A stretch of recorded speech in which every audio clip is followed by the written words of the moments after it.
Reading glass na pangpormahan, may ibibida ako sa'yo. Galing to sa seller na LJY Shop. Pero teka muna ha, para saan nga ba yung reading glass?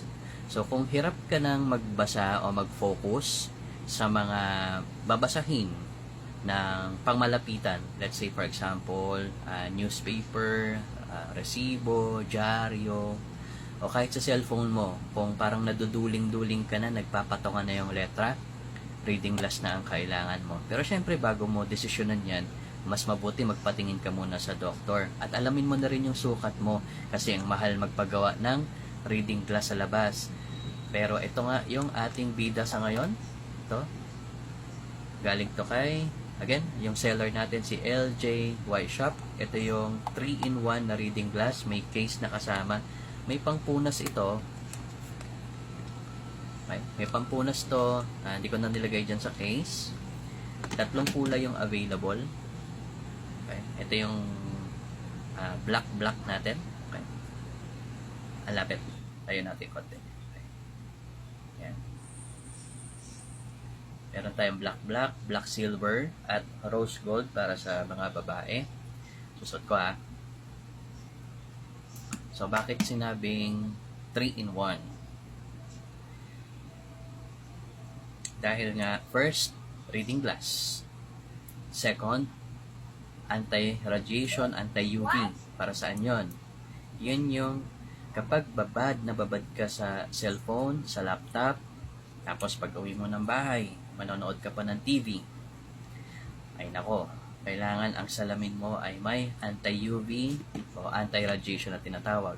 At meron din itong photochromic.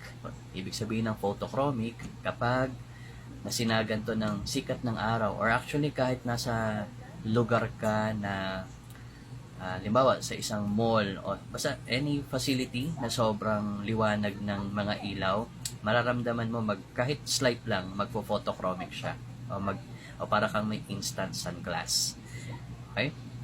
So pwedeng pamporma, pang-commute sa mga estudyante, sa mga nagtatrabaho, lalo na kung kung babad ka sa cellphone, nagko-commute ka.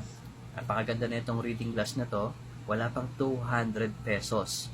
At ang magaling pa dyan, kapag hindi nasukat sa'yo yung grado, pwede mong papalitan yung salamin. So, reusable yung frame nito. Dalhin mo sa mga optical shop para mapalitan nila. Pwedeng ma-recycle yung frame nito. Okay? Basta kung alam mo yung grado mo, check out mo na dyan sa baba ng screen natin. Meron ako nilagay na yellow basket. O kung hindi mo naman alam, better to consult a doctor first.